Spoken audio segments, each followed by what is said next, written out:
अस्सलाम वालेकुम dear student, this is Qasim Khattak. आज की बायोलॉजी के नए टॉपिक के साथ हाजिर है। केमो आस्मोसिस या केम्यू आस्मोसिस, इस टॉपिक को बेहतरीन अंदाज में मटेरियल भी मौजूद है और इसके अलावा आपके लिए जी केम्यू आस्मोसिस ऊपर मैंने इस टॉपिक में इंशाल्लाह 3 टॉपिक कवर होंगे। Cameo osmosis, electron transport chain और ऑक्सीडेटिव फास्फोराइलेशन। ऑस्मोसिस का लफ्ज जब हम देखते हैं तो हमारे जहन में मूवमेंट ऑफ मटेरियल का लफ्ज आ जाता है।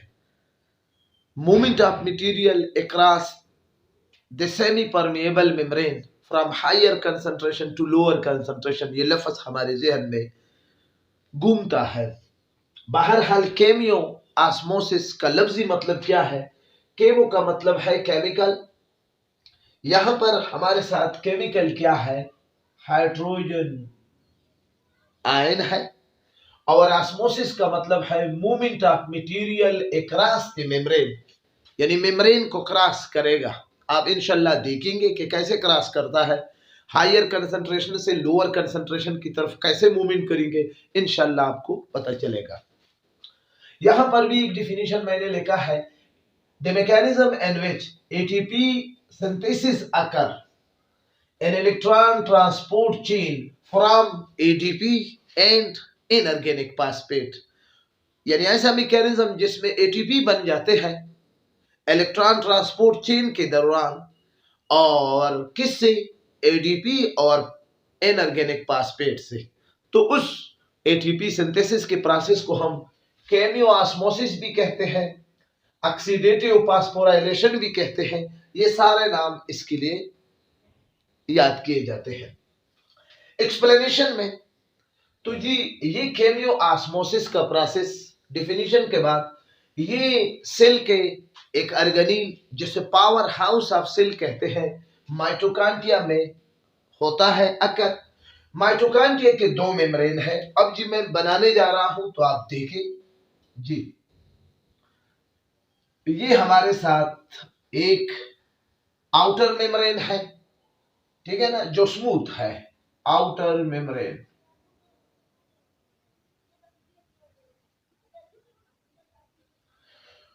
माइटोकॉन्ड्रिया का एक आउटर मेम्ब्रेन है और दूसरा क्या है? इनर मेम्ब्रेन है, जो कि क्रिस्टा की सूरत में है। अब ये क्रिस्टा है डियर स्टूडेंट, आप देखें इरेगुलर शेप है, इसको हम कहते हैं क्रिस्टा। ये इनर मेम्ब्रेन है, ठीक है ना, ये क्रिस्टा है, क्लियर। और ये इनर मेम्ब्रेन है।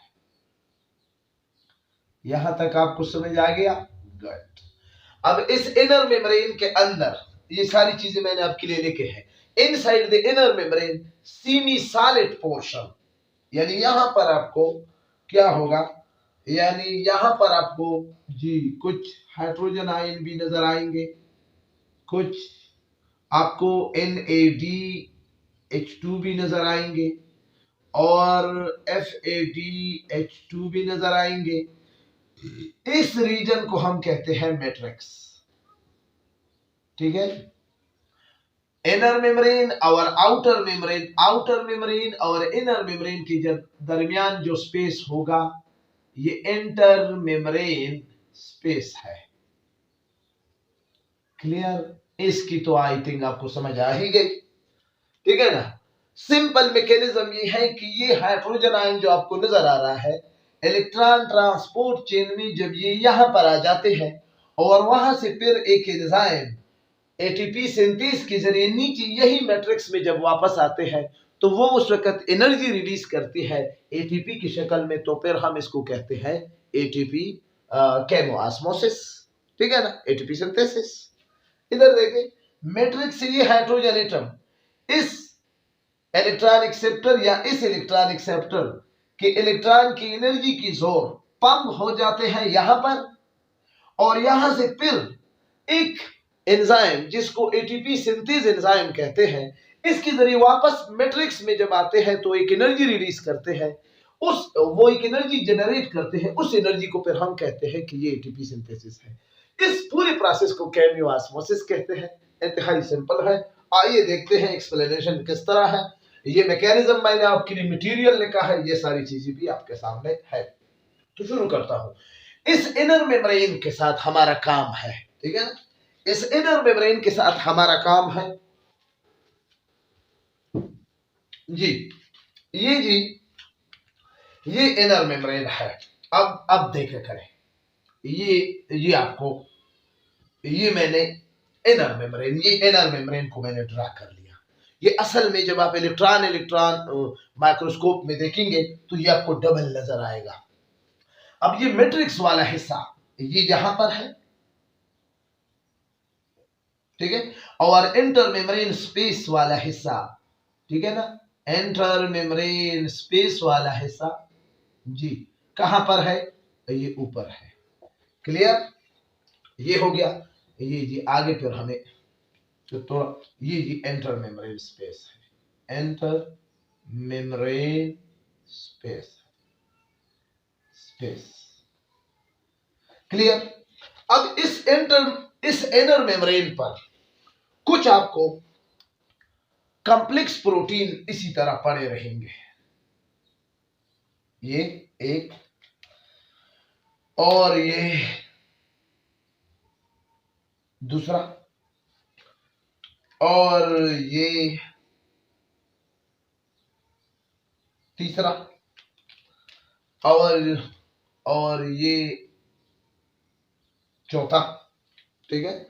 और इसके बाद आपको क्या है, इसके बाद जी आपको यहां पर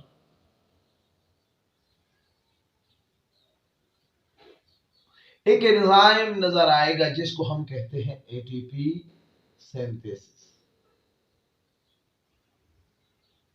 एटीपी ये बहुत ही इंपॉर्टेंट एंजाइम है, इस पूरी प्रोसेस के लिए भी बहुत फैंटास्टिक है और बहुत ही मशहूर है। मैं इसको अपनी तरफ से नाम देता हूं, ये कॉम्प्लेक्स प्रोटीन को, ये पहला प्रोटीन है, ये दूसरा प्रोटीन है, ये तीसरा प्रोटीन है, और ये चौथा प्रोटीन है, ठीक है। अब यहां पर आपको एक और एंजाइम नजर आएगा जिसको हम कहते हैं को एंजाइम। क्यों, ठीक है। 3 और 4 के दरमियान आपको कुछ पिगमेंट नजर आएंगे जिसको हम कहते हैं साइटोक्रोम पिगमेंट। ये एक साइटोक्रोम पिगमेंट है बी, ये सी, ये A3, ये ए, ठीक है ना, A3, यानी यहां पर बी सी A3, ठीक है। ये इस तरह है, ये पिगमेंट है, साइटोक्रोम पिगमेंट है। क्लियर, 3 और 4 के दरमियान।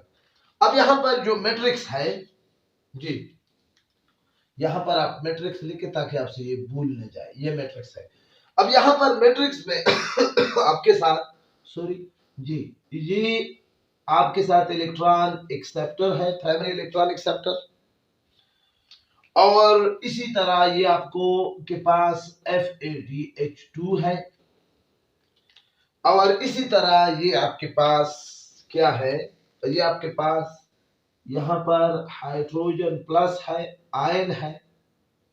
याद रखिए कि ये हाइड्रोजन प्लस इसलिए है कि इससे इलेक्ट्रॉन तो रिलीज हो चुका है, तो इसमें अब सिर्फ प्रोटॉन आपको नजर आते हैं, इसलिए हम इसको हाइड्रोजन प्रोटॉन कहते हैं। यानी ये हाइड्रोजन है ना, ये हाइड्रोजन है, इसमें एक इलेक्ट्रॉन है और एक प्रोटॉन है। जब इलेक्ट्रॉन निकल जाता है तो इस पर इस तरह चार्ज आ जाता है कि इसके अंदर प्रोटॉन है, इसका ये अलामत है, ठीक है ना।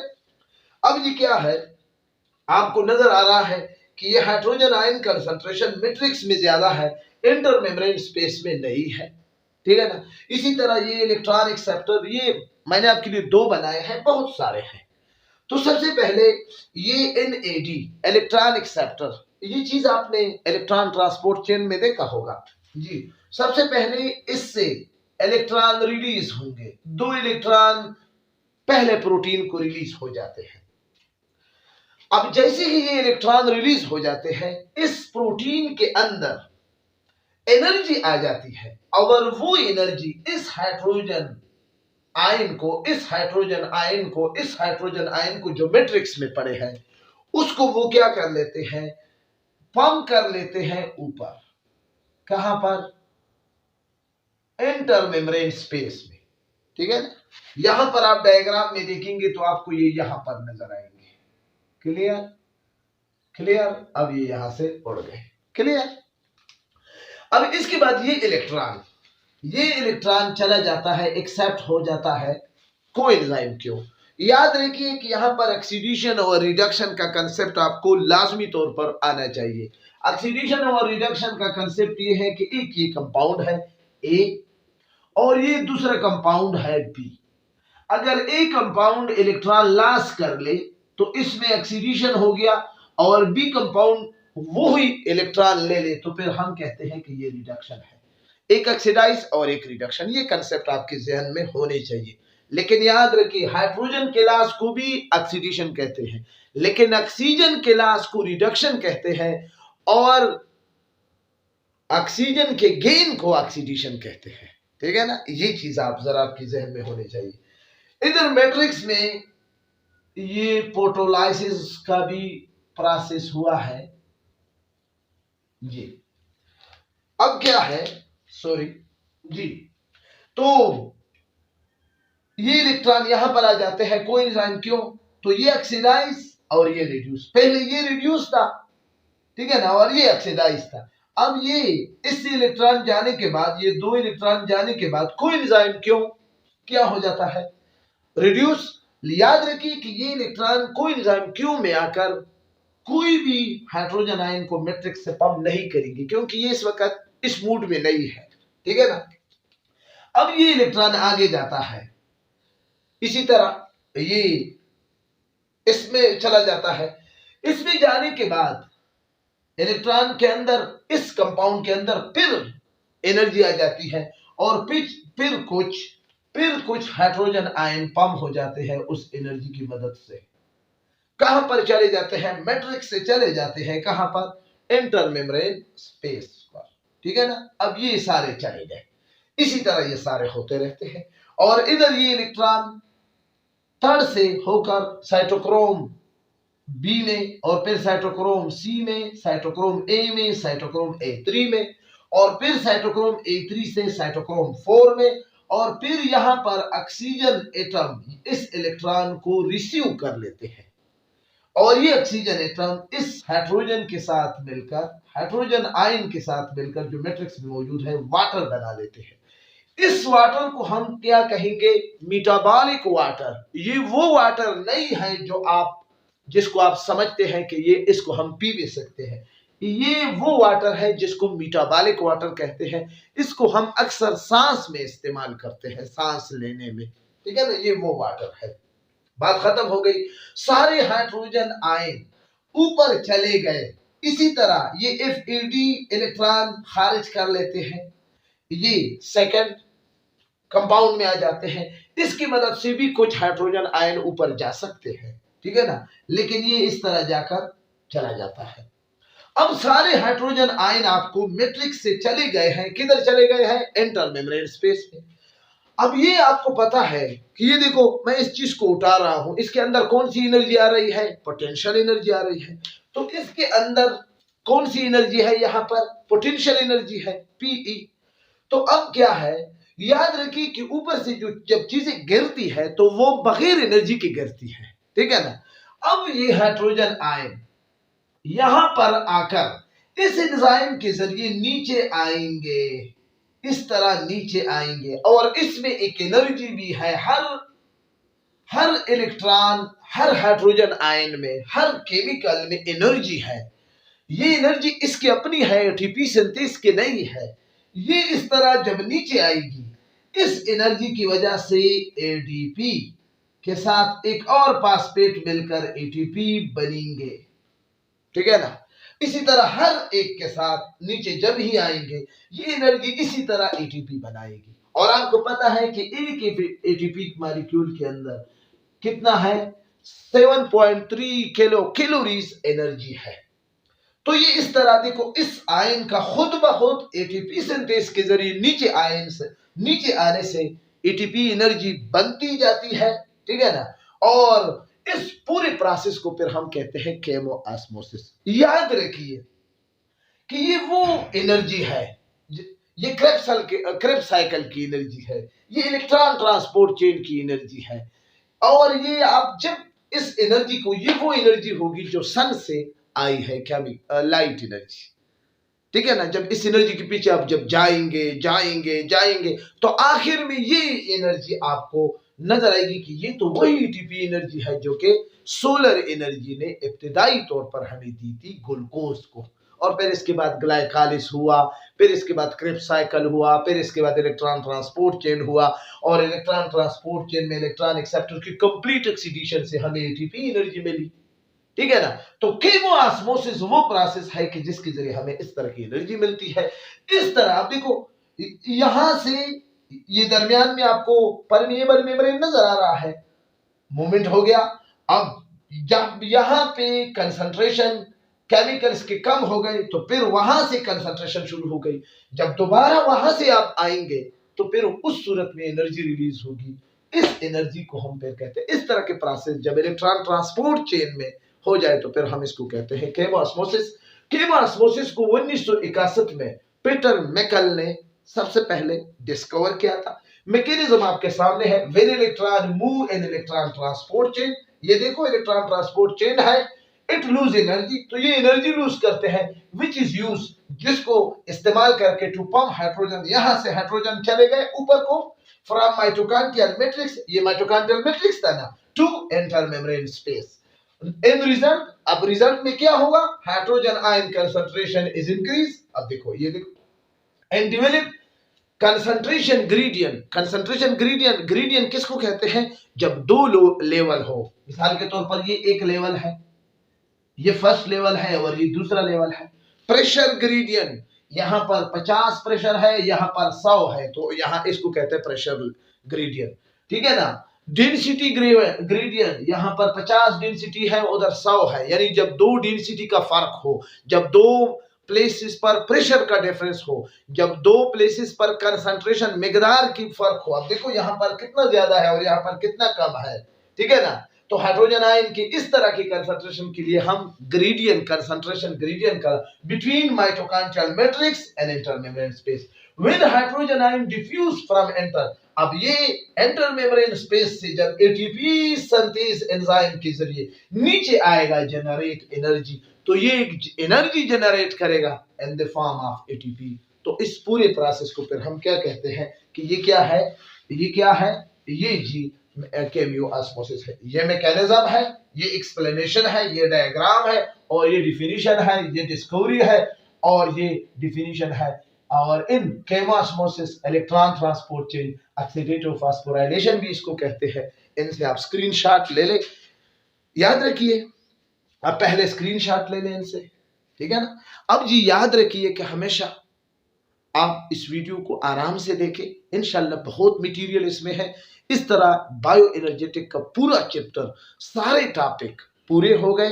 बायो एनर्जेटिक, फिर रिस्पायरेशन, फिर एनएरोबिक और एनएरोबिक, फिर light reaction, dark reaction, Krebs cycle, electron transport chain, और फिर ग्लाइकोलाइसिस, और फिर fermentation, alcoholic, lactic, chemiosmosis, C4 photosynthesis, ये सारे टॉपिक इस चैप्टर के अंदर हो गए। फिर भी अगर कोई टॉपिक रह गया है तो आप निशानदही करें बायो एनर्जेटिक का। इसके साथ मेरे इस वीडियो में प्लेलिस्ट में सारे टॉपिक मौजूद है। आपको जो भी टॉपिक चाहिए प्लेलिस्ट को क्लिक करें, लिंक को क्लिक करें, इंशाल्लाह आपको मिल जाएगा। फीडबैक लाजमी तौर पर दें।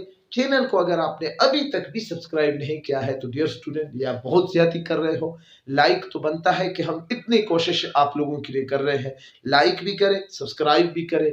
इजाजत चाहता हूं, इंशाल्लाह मिलूंगा नेक्स्ट चैप्टर के ए सेलुलर लाइफ में। इंशाल्लाह कुछ टॉपिक रहते हैं, उस पर आपके लिए डिस्कशन करूंगा। उस वक्त तक इजाजत चाहिए। Thank you for watching my video.